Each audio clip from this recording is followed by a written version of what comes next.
3 අපේ රටේ ජනතාව මුහුණ දුන්නා. එතකොට අපිට මාවත් දෙකක් තිබුණා තෝරාගන්න. ඒ පැරණි අසාර්ථක විනාශකාරී මාවතේ මේ යනවද? එහෙම නැත්නම් යලි අපේ රට ජයග්‍රහණය කිරීම සඳහා නව මාවතක් තෝරා ගන්නවද කියන ප්‍රශ්නේ. මම හිතන්නේ අද අපේ කාටත් සතුටින් ප්‍රකාශ කරන්න පුළුවන්. අප විසින් තෝරා ගන්නා ලද මාවත අපිට මේ ශාස්ත්‍රීය විශාල ජයග්‍රහණ ගෙන දී තිබෙනවා. ඒක හරි පැහැදිලි. එහිදී ඒ සඳහා දේශපාලන අධිකාරීන්ට වගකීමක් සහ බැඳීමක් තිබෙනවා. ඒ වගේම අපේ රාජ්‍ය ආයතන විශේෂයෙන්ම මහා බැංකුව සහ මුදල් අමාත්‍යාංශය එම ආයතනයන්ට විශාල වගකීමක් තිබුණා. ඒ වගේම ඒ විශාලතම පංගුව තිබෙන්නේ මේ ප්‍රතිසංස්කරණයන්හිදී යම් පීඩාවටපත් වෙන ජනපජාව.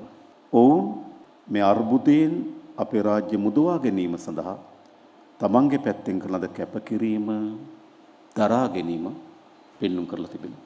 එනිසා අපි සාධක ගණනාවක් ආර්ථික ශාස්ත්‍රය අපි විමසා බැලුවොත් අපි යම් ස්ථාවර ස්වභාවයක් අත්පත් කරන් තිබෙනවා. ණය ප්‍රතිවගත කර ගැනීම අපිට අවසන් කරන්න ලැබිලා තිබෙනවා. සැලකිය යුතු කාලයක් ඩොලරේ ස්ථාවරය පවත්වා ගන්න හැකියාව ලැබී තිබෙනවා. අපි අපේක්ෂා කරන රාජ්‍ය ආදායම උපයා ගැනීමට සමත් වී තිබෙනවා. අපි අපේක්ෂා කරන විදේශ සංචිත ගොඩනගා ගැනීමේ හැකියාව අපට තිබෙනවා. මතු පිටතලයේ ආර්ථික සාධකවල අපි ඉතාමත් ශක්තිමත් ස්ථාවර භාවයක් පෙන්වන්න කරනවා. එහෙත් අර්බුදයේ ගැඹුරු තුවාල තාමත් සුව වී නැහැ. අපේ අර්බුදය තාමත් අභ්‍යන්තරව අවසන් වී නැති බව අපි තේරුම් ගත යුතුයි. එහෙමනම් මතු පිටතලයේ ස්ථාවර භාවයක් අපිට නිර්මාණය වී තිබුණට ගැඹුරු ආර්ථික දේහි නව ප්‍රතිසංස්කරණ සහ නව වෙනස් කිරීම අනිවාර්යයි. මේ தත්ත්වයේ ස්ථාවර භාවයක් බවට පත් කර ගන්න අපේ රට අපේ ආර්ථිකය තිබෙන තැනින් උඩට ගන්න. එහිදී වැදගත් සාධක කීපයක් කිරීම අවධානය යොමු කරන්න කැමතියි. එක අපේ රාජ්‍ය දේහය. අප විශ්වාස කරනවා මේ අර්බුදයෙන් ගොඩ ඒම සඳහාත් අපේ රට ස්ථාවර නිර්මාණය කිරීම සඳහාත් ශක්තිමත් රාජ්‍ය සේවයක් අවශ්‍යයි. එහෙත් එම රාජ්‍ය සේවය වෙනුවෙන් අපි දරන පිරිවැය විශාලයි. අපි නොදැරිය යුතු පිරිවැයක් මේ සේවාව ලබා දීම වෙනුවෙන් අපි අද ධර්මයෙන් තිබෙනවා. නිසා අපේ අභියෝගයක් තිබෙනවා. ශක්තිමත් රාජ්‍ය සේවයක් ගොඩනගන ගමන් පුරවැසියන්ට ආවම පිරිවැයකින් ඒ සේවාව ලබා දීම අපේ අපේක්ෂාව. එහිදී අපි දැනටමත් තීරණයක් කරන් තිබෙනවා සමහර රාජ්‍ය ආයතන වසදමිය යුතුයි. ඒ රාජ්‍ය ආයතන සමහර විට ගොඩනැගුණේ එදා තිබුණු ආර්ථික සමාජීය තත්ත්වයට අවශ්‍ය වෙන පරිදි දශක ගණනාවකට පෙර අද සමාජ ආර්ථික තත්ත්වය වෙනස් වී තිබෙනවා නම් සමහර ආයතනවල පැවැත්මම අවලංගු වී තිබෙනවා. අපි ඒක කළ යුතුයි. ඒ වගේම තවත් රාජ්‍ය ආයතන තිබෙනවා එකම කාර්ය වෙනුවෙන් ආයතන කීපයක් ගොඩනැගිලා තිබෙනවා. අපි එම ආයතන ඒකාබද්ධ කළ යුතුයි. තුන්වෙනි කරුණ සමහර රාජ්‍ය ආයතනවල අරමුණු සහ ඉලක්ක වෙනස් කළ යුතුයි. එනිසා මේ රාජ්‍ය දෙහි ශක්තිමත් පරිවර්තනයක් අපිට අවශ්‍යයි. මේ ස්ථාවර භාව ඉදිරියට ගෙන යන්න. එය ඊට ශක්තිමත්ව කිරීම සඳහා අපි කැප වී සිටිනවා. දෙවනුව අපේ රාජ්‍ය යාන්ත්‍රණය පුරා පැතිරී තිබෙන අකාර්යක්ෂමතාවය විශේෂයෙන්ම දූෂණය අල්ලස අපි පිට දැකිය යුතුයි. නැත කාලේ ඔබ වාර්තා වෙන පුවත් දෙස බැලුවොත් අපේ රාජ්‍ය කොතනද තියෙන්නේ කියලා ඔබට සොයා ගන්න පුළුවන්. පොලිස්පතිවරයා පොලිසියට බය සැඟවෙනවා. බන්ධනාගාරයේ කොමසාරිස්වරයා බන්ධනාගාරගත වෙනවා. මෝටර රථ ප්‍රවාහන දෙපාර්තමේන්තුවේ නිලධාරීන් අත්අඩංගුවටපත් වෙනවා. ආගමන විගමන දෙපාර්තමේන්තුවේ නිලධාරීන් අත්අඩංගුවටපත් වෙනවා. එන අපේ රාජ්‍ය දෙහි කොතනද තිබෙන්නේ? අකාර්යක්ෂමතාවය, අල්ලස, දූෂණය මේ අර්බුදයට විශාල පාරක් නිර්මාණය කරා. අල්ලස ඒ මොහොතේ සිදුවන ගනුදෙනුව නෙවෙයි. ඒ අල්ලස දූෂණය විසින් ඒ නිශ්චිත මොහොතේ අවශ්‍ය ව්‍යාපෘති අපි සිදු කරේ නැහැ. අනිත් පසින් අල්ලස දූෂණය විසින් අපිට අනවශ්‍ය ව්‍යාපෘති අපි දියත් කරා. ඒවා අපිට බරක් වෙලා තිබෙනවා අදත්. ඒ නිසා මේ තත්ත්වෙන් අපි ගොඩ එන්න නම් අපේ රාජ්‍ය ආයතන කාර්යක්ෂම කිරීමත් අල්ලස දූෂණය තීරණාත්මක ලෙස පරාජය කිරීමට අත්‍යවශ්‍යයි. ඒ වෙනුවෙන් රාජ්‍ය ලෙස අපි කැප වී සිටිනවා. තුන්වෙනුව අපේ රාජ්‍ය ආයතනවල විශේෂයෙන්ම අපි විශ්වාස කරන ආර්ථිකයත් එක්ක සංවේදී ශේස්ත්‍ර යම් ප්‍රමාණයක් රජයේ අතේ තබා ගත යුතු කිනිස්ථාවරයක් අපිට තිබෙනවා. ඒ හේතුවන් කවරක්වත් නෙවෙයි. අපේ බලශක්ති වෙළඳපොළ ඉතා කුඩා වෙළඳපොළ, අපේ මූල්‍ය වෙළඳපොළ ඉතා කුඩා වෙළඳපොළ. ඒ නිසා අපි වගේ රටක ඒකාධිකාරී නිර්මාණය වීමේ අනතුරු තිබෙනවා. ඒකාධිකාරී නිර්මාණය වීමේ අනතුරට මුහුණ දෙන්න නම් සමහර ශේස්ත්‍රවල රජයේ පංගුවක් නියෝජනය කළ යුතු කිනිස්ථාවරය අපි ඉන්නවා. හැබැයි ඒ නියෝජනය කළ යුතු වන්නේ ආයතන කිසිසේත්ම මහජනයට බරක් වෙන ආකාරයෙන් නෙවෙයි. විශේෂයෙන්ම විදුලි බල මණ්ඩලය, තෙල් සංස්ථාව වැනි ආයතනයන් ආර්ථිකයට ජනතාවගේ දෛනික ජන ජීවිතයත් එක්ක ඉතා සමීපව ගැට ගැසී තිබෙනවා. ඒ ආයතනවල යම් පාලනයක් රජයේ සතුවේ තිබිය යුතු කිනිස්ථාවරය අපි ඉන්නවා. ඒත් එම ආයතනයන් පවත්වාගෙන යාම වෙනුවෙන් මහජනයා වැය බරක් නොදරිය යුතුයි.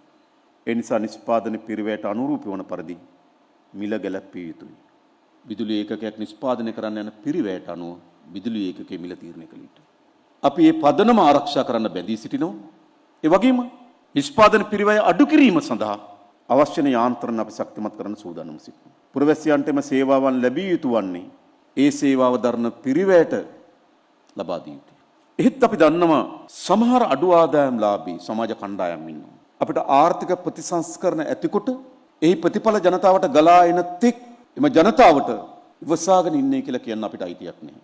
ආර්ථික ප්‍රතිසංස්කරණ ඇතිකොට ආර්ථික ප්‍රතිලාභයම ජනතාවට ගලාගෙන එන තෙක් අපි එම ජනතාව බලාගත යුතුයි. ඒක යුක්තිගරුක රාජ්‍යක වගකීම. ඕනෑම වෙලාවක සමාජයේ ආර්ථික ක්‍රියාදාමයත් එක්ක සම්බන්ධ නොවන ජනපජාවක් ඉන්නවා. ඒ වැඩිහිටි ප්‍රජාවන් වෙන්න පුළුවන්. ආබාධිත ප්‍රජාවන් වෙන්න පුළුවන්. තමන් හැදී වැඩෙන පරිසරය අනුව තමන්ට ආර්ථිකයට සම්බන්ධ වීමට නොහැකියාව වෙන්න පුළුවන්. මේ ආදි සාධක විසින් ආර්ථිකයට සක්‍රියව සම්බන්ධ නොවන, සම්බන්ධ කරගත නොහැකි ජනපජාවක් නිතරම සිටිනවා. රාජ්‍යක වගකීම තමයි එම ජනපජාව ආරක්ෂා කර ගැනීම සඳහා බලා ගැනීම. රාජ්‍යයකට කිසිසේත්ම එම ජනතාව අත්තර ආර්ථික සංවර්ධනයක් කරේ කතා කිරීමෙන් පළක් නැහැ. එය මනුස්සත්වය පිළිබඳ ප්‍රශ්නයක්, යුක්තිය සහ සාධාරණත්වය පිළිබඳ ප්‍රශ්නයක්. එනිසා අපි ඊටමත් ඉලක්ක සහගත ප්‍රජාවට සහනාධාර ලබා දිය යුතු කියන ප්‍රතිපත්තිය ඉන්නවා. ඒ කිසිසේත්ම දේශපාලනීකරණය වූ සහනාධාර වැඩපිළිවෙලක් නොවේ. ඒ නිශ්චිත වශයෙන් සමාජ යුක්තිය පිළිබඳව සමාජ ආරක්ෂණයක් ලබා දීමේ වගකීම පිළිබඳ ප්‍රශ්නයක් ලෙස අපි මනින්න සූදානම්. ඔබට අත්දැකීම් තිබෙන අපේ සහනාධාර වැඩසටහන් හැම විටම දේශපාලනීකරණය වූ වැඩසටහන්. ඔබට ඉතාමත් වගකීමෙන් කියනවා. අපි දේශපාලනීකරණ වූ සමාජ ආරක්ෂණ වැඩසටහන ක්‍රියාත්මක කරන්නේ නැහැ. අපි බලාගත යුතු සමාජ ආරක්ෂා කළ සමාජ ප්‍රජාව ආරක්ෂා කර ගැනීමට ඒ යුක්ති සහගත කරන රජය ඉටු කරනවා. අනෙක් පස්සෙන් ගත්තොත් අපිට ශේස්ත්‍ර ගණනාවක ස්ථාවර භාවයන් අපි ඉලක්ක සම්පූර්ණ කරගෙන තිබෙනවා. හැබැයි අපි තවත් වේගයෙන් ඉලක්ක සම්පූර්ණ කරගත්තු ශේස්ත්‍ර කීපයක් තිබෙනවා. පළමු කොටම ඍජු විදෙස් ආයෝජන අපි කැඳවා ගත යුතුයි.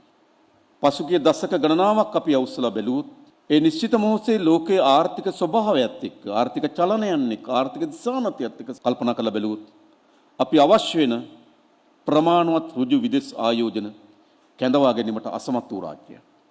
එනිසා අපි ප්‍රමාණවත් ඍජු විදෙස් ආයෝජන කැඳවා ගත යුතුයි. හැබැයි අපිට කැඳවා ගැනීමට එම කැඳවා ගැනීමේ අභියෝගය තියෙන්නේ අපි තම ශක්තිමත් ආර්ථිකයක් පිළිබඳ තියෙන තැනක සිට නොවේ. අපි බිඳ වැටුණු ආර්ථිකයේ සිට යලි යථාවත් කර ගැනීම සඳහා පොරබදන තැනක සිට විශේෂයක් තිබෙනවා. අපේ මූල්‍ය වෙළඳපොළ පිළිබඳ විශ්වාසය බිඳ වැටුණා. අපේ එදිනෙදා අත්‍යවශ්‍ය භාණ්ඩ මිලදී ගැනීමට නොහැකි තත්ත්වයක් නිර්මාණය වුණා. අපේ ඩොලර් සංචිත ඉතාමත් අවම මට්ටමකටපත් වුණා. අපි එතෙන් සිට ගොඩයිමින් තිබෙනවා. එතෙන් සිට අපි යථාවත් කරගනිමින් තිබෙනවා. එහෙත් ඒ ප්‍රමාණවත්ද අපිට ආයෝජනයන් කැඳවා ගැනීම වෙනුවෙන් මම හිතනවා යම් දිරිගැන්වීම් අපි ආයෝජනය සඳහා ලබා දී යුතු තිබෙනවා. අපිට ආරම්භක පියවරක් මේ ඇති වී තිබෙන තත්ත්වයෙන් ආයෝජනයට ආකර්ෂණීය පරිසරයක් නිර්මාණය කිරීම ඉලක්ක කොට ගනිමින් සහ දිරිගැන්වීමක් ලෙස යම් සහනයක් ලබා දීම කරේ අපි අවධානය යොමු කළ යුතුයි කියන ස්ථාවරයක අපි ඉන්නවා. ඒ පිළිබඳව අපි ජාත්‍යන්තර මූල්‍ය අරමුදලත් එක්ක සාකච්ඡා කරමින් පවතිනවා. ඒ වගේම අපි අපේ රටේ ජාතික ආර්ථිකයට සහ ජාතික නිෂ්පාදනයට යලි පණ දෙන්නේ කොහොමද? ප්‍රශ්නයක් තිබෙනවා. පසුගිය බිඳ වැටීම හේතු කොටගෙන අපේ සුළු මධ්‍ය පරිමාණ කර්මාන්තකරුවන් විශාල ප්‍රමාණයක් බිඳ වැටීමකට භාජනය වුණා. එන් 90%කට වඩා වැඩි ප්‍රමාණයක් ඔවුන්ගේ කළමනාකරණ දෝෂ හෝ ඔවුන්ගේ ව්‍යාපාරික දෝෂ නොවේ. පොදු ආර්ථිකයේ බිඳ වැටීමේ ප්‍රතිවිපාක සුළු මධ්‍ය පරිමාණ කර්මාන්තකරුවන් භුක්ති විඳ. එනම් අපිට යලියෝන් නගා සිටුවීම සඳහා යම් සහනයක් අපි ලබා දිය යුතුයි. මා කියන්නේ දිගු කාලයක් නොවේ. මේ තියෙන තත්වයෙන් තවත් අපිට ඉදිරි පියවරක් ගන්න නම් මේ ශේෂ්ත්‍ර කෙරෙහි අපි අවධානය යොමු කළ යුතු තිබෙනවායි කියලා අපි විශ්වාස කරනවා. තුන්වෙනුව අපේ රටේ ආර්ථිකයේ වර්ධනය වගේම ආර්ථිකයේ ප්‍රසාරණය වැදගත්. ග්‍රාමීය ජනතාව ආර්ථිකයෙන් විතන් කරන ලද ආර්ථිකයෙන් පිටමං කරන ලද මිනිස් දූවිලි බවට පත් වී තිබෙනවා. අපිට අගනගරේ ආර්ථික වර්ධනයන් පිළිබඳ දත්ත පිළිබඳ අපිට ගොඩක් කතා කරන්න පුළුවන්. හැබැයි දත්ත වලින් පිළිබිඹු නොවන කරුණක් තිබෙනවා.